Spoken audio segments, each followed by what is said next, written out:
سرخط خبرهای مهم. دیدار سفیر تاجیکستان در روسیه با مهاجران. درخواست حمایه روزنامه‌نگاران از راهبران کنگرس.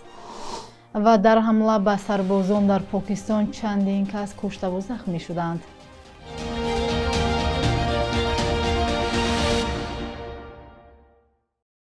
روزتان بخیر باشد بیننده های عزیز. آغاز هفته نو است. امیدوارم خوبید. دوامی چند لحظه بعدی شما رو با آخرین تحولات تاجیکستان و جهان آشنا می‌سازیم. امروز دوشنبه 17 مارس.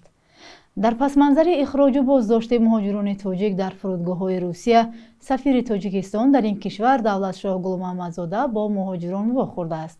به اطلاع دفتر مطبوعاتی سفارت تاجیکستان، ملاقات سفیر با مهاجران کاری آخر هفته گذشته در فرودگاه‌های دامادیدوو و شیرمتیو دایر گردیده است. در ملاقات‌ها با مهاجران درباره تغییر قانونگذاری روسیه و رعایت طلبات این کشور گفتگو شده است. به اطلاع منبع، سفیر تاجیکستان با مسئولین فرودگاه هم واخورده و از شهروندان تاجیکستان هنگام سفر به روسیه حمایه حقوق‌های آنها و سریع وقت برگرداندن آنها به وطن را بررسی کرده است. ملاقات سفیر در حال رسانه‌ای می شود که در یک سال اخیر هزارها شهروند تاجیکستان هنگام سفر به روسیه در فرودگاه و گذرگاه‌های سرحدی این کشور دستگیر و برخی به سبب‌های معین به تاجیکستان برگردانده شدند. مقامات تاجیکستان از جمله وزارت کارهای خارجی و امبودسمن چند دفعه از مناسبت دغلانه جانب روسیه اظهار نگرانی کردند. جانب روسیه هر دفعه سنجش و بازداشت و اخراج مهاجران را به پیشگیری از ببندوباری و قانونی کردن حضور کارگران خارجی ربط می‌دهد. کمیته دفاع از روزنامه‌نگاران از راهبران کنگرس خواسته است که از USAGM یا آژانس رسانه‌های بین‌المللی آمریکا حمایت کنند. کارلوس مارتینز دلا سرنا، مدیر کمیته دفاع از روزنامه‌نگاران قرارگاهش در نیویورک، در بیانیه گفت از راهبران کنگرس می‌خواهیم از این نهاد حیاتی که اخبار بدون سانسور را برای کشورهای با رسانه‌های محدود نشر می‌کنند دفاع کنند. دونالد ترامپ رئیس جمهور آمریکا روز 14 مارس درباره اختصار شدید بودجه 7 نهاد از جمله USAGM دستور داد. رادیوی اروپای آزاد، رادیو آزادی بخشی از این آژانسی است. روز 15 مارس مشاور ارشد مدیر موقت USAGM در نامه اعلام کرد که یوری تصدیق شده از طرف کنگرس قطع گردید. بودجه USAGM برای سال مالی 2025 با مبلغ 950 میلیون دلار درخواست شده است و این پول برای کار و پرداخت معاش کارمندان روانه می شود. این آژانس کاری رادیوی اروپای آزاد، رادیو آزادی، صدای آمریکا، رادیوی آسیای آزاد، رادیوی مارتی برای کوبا، شبکه‌های خاورمیانه و بنیاد فناوری‌های باز را نظارت می‌کند. تاجیکستان با برگزاری یک کنفرانس بین‌المللی می‌خواهد توجه جامعه جهانی را به ضرورت همکاری بیشتر در رفع پیامدهای تغییر اقلیم و آبشوی پیره‌ها جلب کند. همچنین آمادگی به این همایش که آخرهای ماه می برگزار می شود، وزارت کارهای خارجی تاجیکستان روز 14 مارس برای نمایندگان دیپلماتی مقیم دوشنبه و رسانه‌های خبری بریفینگ برگزار کرد. تفصیلات بیشتر در گزارش همکارانمان عبدالغنی عبدالوهاب و برادر صوفی. تاجیکستان با برگزاری یک کنفرانس بین المللی می‌خواهد توجه جامعه جهانی را به ضرورت همکاری بیشتر در رفع پیامدهای تغییر اقلیم و آبشوی پیره‌ها جلب کند. همچون آمادگی به این همایش آخرهای ماه می، وزارت کارهای خارجی تاجیکستان برای نمایندگان دیپلماتی مقیم دوشنبه و رسانه‌های اخبار عام روز 14 مارس بریفینگ برگزار کرد. در آن گفته شد که همان فهمیش مسئله کامل و یکسان نیست.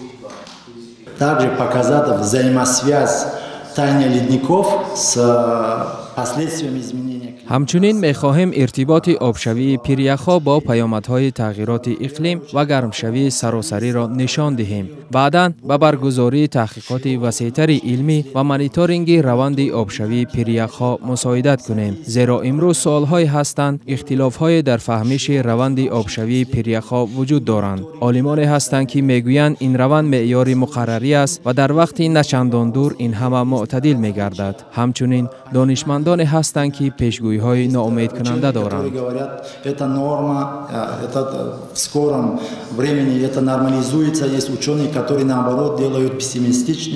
قرار است در حاشیه این کنفرانس 3 یادداشت از جمله اعلامیه دوشنبه در رابطه با آبشوی پیره‌ها امضا شود.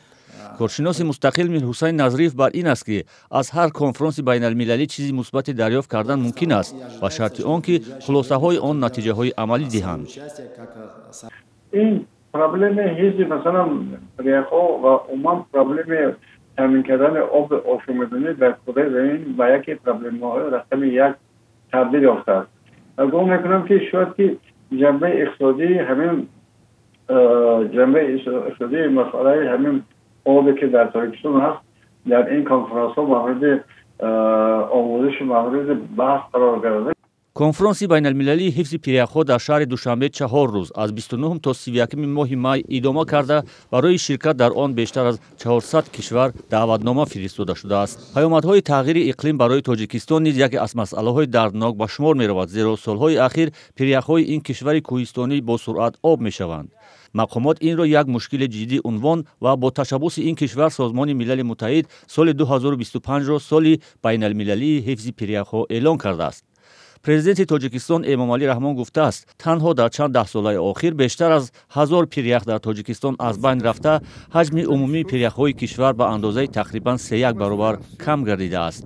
аммо дар бораи роҳҳои ҳифзи он сухан камтар ва умед ба ҳамоишу ёриҳои байналмилалӣ бештар.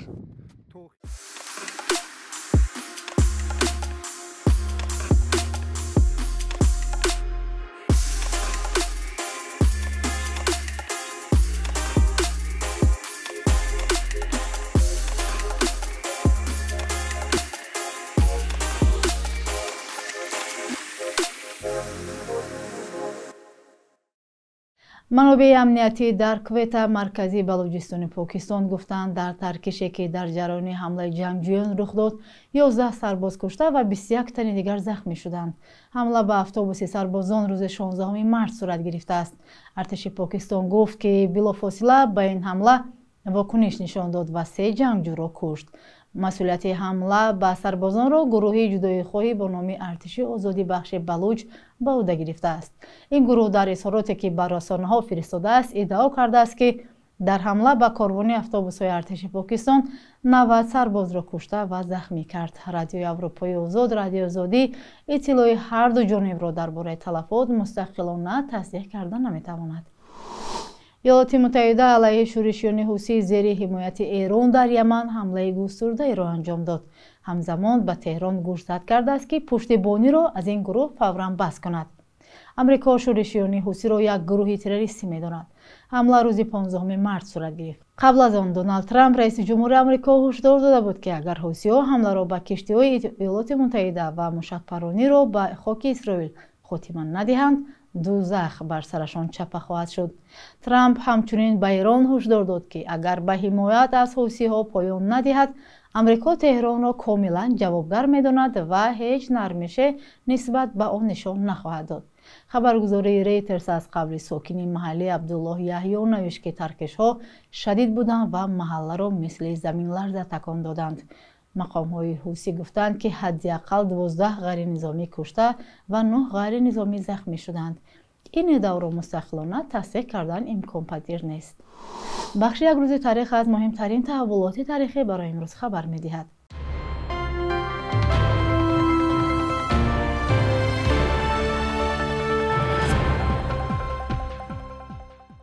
17 марти соли 1991 аввалин бор дар таърихи иттиҳоди шӯравӣ референдум ё ҳамапурсие доир шуд ки шаҳрвандон ба як савол дар бораи ҳифзи ин давлат дар шакли федератсияи нави ҷумҳуриҳои баробар ҳуқуқ посух доданд. ҳамапурсӣ аз 15 ҷумҳурӣ дар 9 тоаш барпо шуд ва дар Тоҷикистону Туркманистон сокинон бо беш аз 96% овозҳо ба ҷонибдории ҳифзи СССР овоз доданд. декабри соли 1991 иттиҳоди шӯравӣ аз байн рафт ва ҷои онро созмони кишварҳои муштаракулманофеъ гирифт ки Русия дар он нақши аввалро мебозад. 17 марти соли 2003 президенти Тоҷикистон Эмомалӣ Раҳмон зимни сафараш ба шаҳри Киотои Ҷопон дар ҷараёни форуми умумии ҷаҳонии об бо ташаббуси эълони 10 соли байналмилалии оби тоза суханронӣ кард.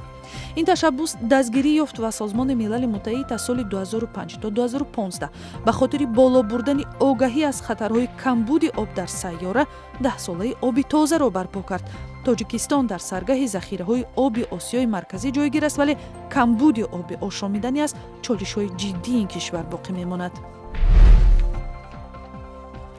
17 марти соли 2017 дар 84 солагӣ нависанда ва мунаққиди адабӣ Атахон Сайфуллоев даргузашт. Адабиётшинос ва доктори илмҳои филологӣ дар соли 2014 барои китоби Уфуқҳои нави наср барандаи ҷоизаи рӯдакӣ шуд. ӯ дар мақомҳои мудири шӯъбаи нақд ва адабиётшиносии Иттифоқи нависандагон, сармуҳаррири энциклопедияи Советии Тоҷик ва раиси Кумитаи телевизиону радио кор кардааст. و بانک ملی صبح امروز قرب اسعار خارجی را چنین تعیین کرده است: 1000 روبل روسی برابر است به 127 سومانی، 100 یورو به 1192 سومانی و 100 دلار 1093 سومانی مقرر شده است.